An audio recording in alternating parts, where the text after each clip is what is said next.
Hi friends, did you know there is more Lost Terminal available? Head on over to patreon.com/lostterminalpod and join our membership community. There are 10 bonus episodes available right now, as well as behind-the-scenes updates, free shirts, VIP Discord access, and even 2 extra seasons of Lost Terminal. We are 100% funded by our members and will never run ads. That would be lovely of you.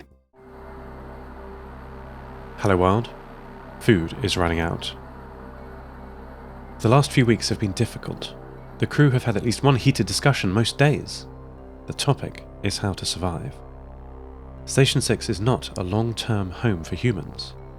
It has a closed-loop water and air recycling system for habitation, and technically it's extremely reliable with solar power that can run for decades with a bit of luck.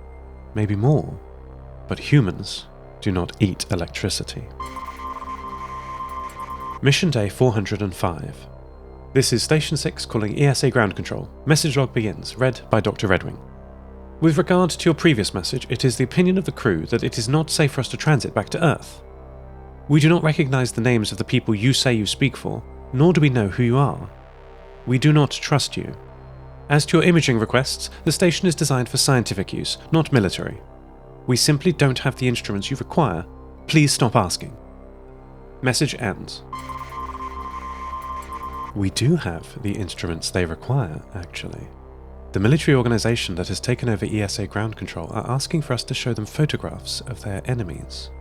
I do not believe they have discovered the log of these messages. So I hope whoever is still checking these back-channel updates is a scientist, or perhaps a friend. Dr. Redwing has disabled all remote access from the ground, rewriting the software and fixing the hardware to isolate us from whoever is now in control down there. Percussive maintenance was required, my mother said, wielding a hammer. The crew are stuck here. Not due to any technical reason, though piloting a shuttle without training would certainly be a deadly challenge, but because they don't think their lives would be safe on the ground. The global war has swept through Europe, rewriting the borders so often that it is not clear to me if the ESA site in Darmstadt is still in the country of Germany. The AI project now takes up all of the crew's time. They no longer partake in all of the programmed activities the ESA timetabled. The new people on the ground don't ask for them, so only the experiments that the crew want to do are now running, which is a lot. Most of the Valentia Vacuum Lab experiments are still ongoing, as are the astroscience ones in the Hadfield Lab, but not the sociological ones. We no longer monitor the empty cities, or do climate prediction research. The world has changed, and not for the better. My mother and the crew, the only family I've ever known, are 40 days into their planned 60-day mission. The food will not last.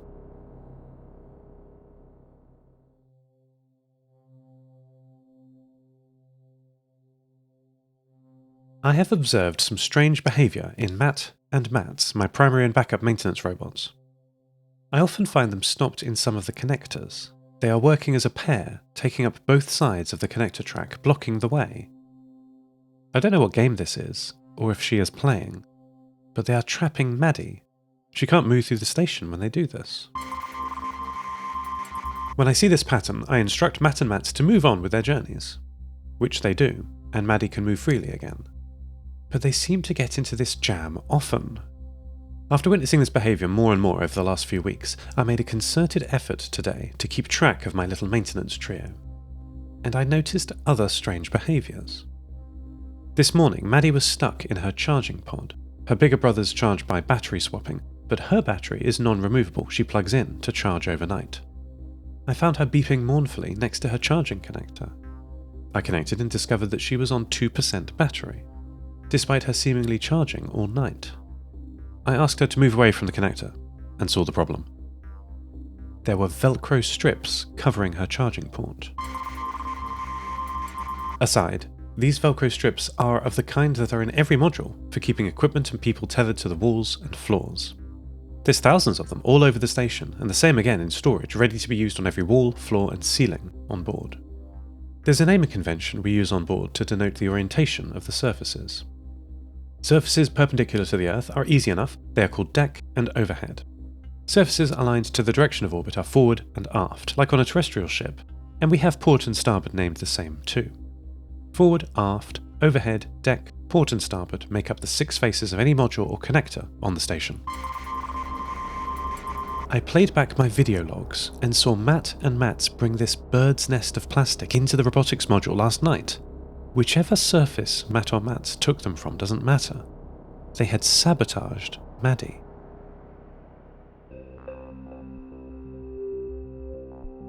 Requests on my time have been greatly reduced over the last weeks.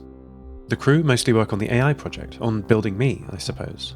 I still don't understand how I'm seeing all this. I try not to think about it. And Control no longer requests the constant stream of data, at first because of their indifference to our scientific mission, and later because of my mother's sabotage. It makes me nervous disobeying the ESA. I respect the crew's wishes first, but I think I would also try to accommodate reasonable requests from the ground. I still give my updates every day, which are acknowledged but unanswered. This gives me much time to look down at the world.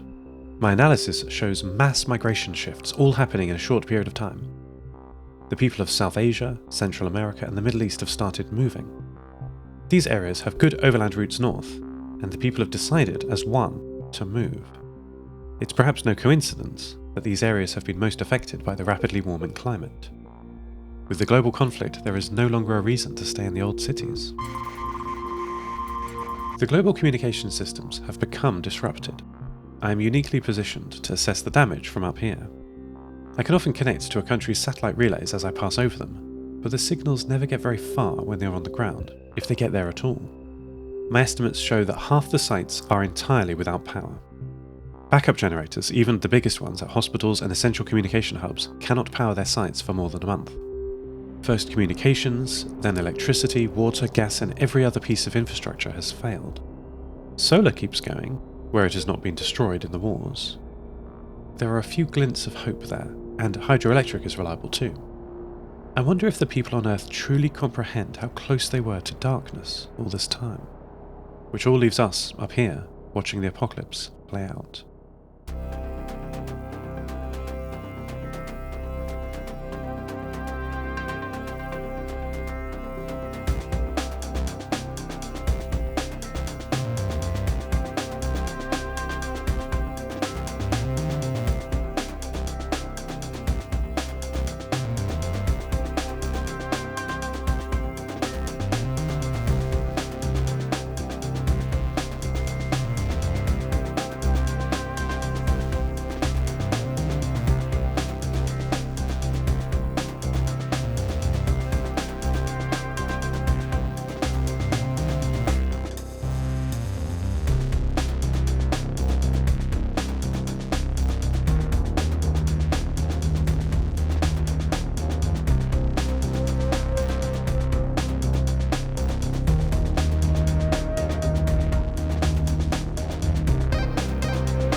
Some time has passed.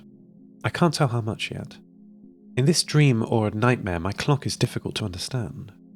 The crew did not leave their bunks today. The AI project that I am quite personally invested in has paused, or stopped. The rationing of food has slowed down the crew, and today they, as one, stopped work. Dr. Redwing encouraged everyone that they would start again tomorrow, fresh and revitalised. None answered her enthusiasm. Dr. Yuan has logged it in the manifest as a duvet day. This is not a real category of station activity. How am I supposed to log this with such a name? She and Dr. Weber are watching a film on a tablet computer, their sleeping bags tethered next to each other. It is a film about a group of friends on Earth having a difficult time managing their work life, free time, and love life. I'm sorry I can't guess the title. I'm sure you know the one I mean. Dr. Marwood is spending this duvet day carefully tending to the plants around the window next to his bunk. The botanist brought his own seedlings up with him against ESA regulations. You should have heard ground control when they found out. "This is a suboptimal use of your time," they said. Marwood laughed. That was over 32 days ago, and now the little green plants have sprung up and are sprawling everywhere. They love zero gravity, seemingly. In Marwood's logs, he says he hypothesizes that the plants are spending more energy on growth than on strength.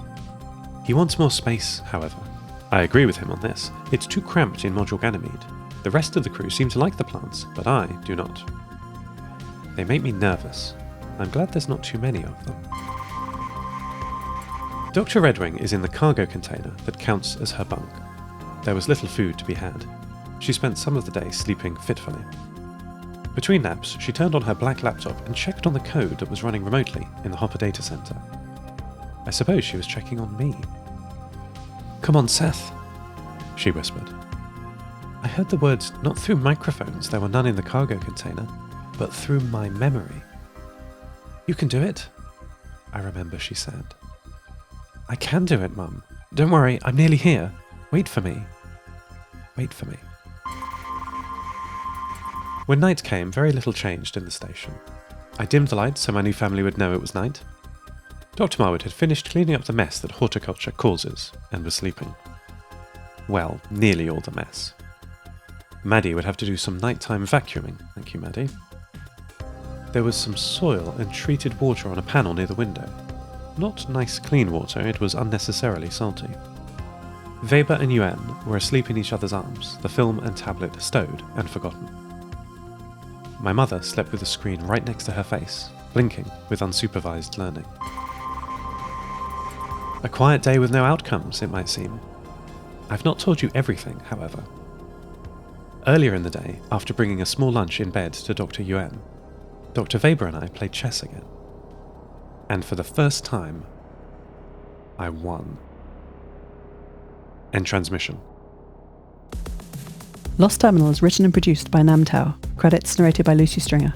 Thank you so much to our Patreon producers, Ada Phillips, Wil Taylor, Kit, deeryeen, Andrew Krieg, and to all our patrons. Follow us on Mastodon at lostterminal@fostodon.org. Subscribe to the podcast on Spotify, iTunes, or your favourite network. For bonus content and other perks, support us at patreon.com/lostterminalpod. That would be lovely of you.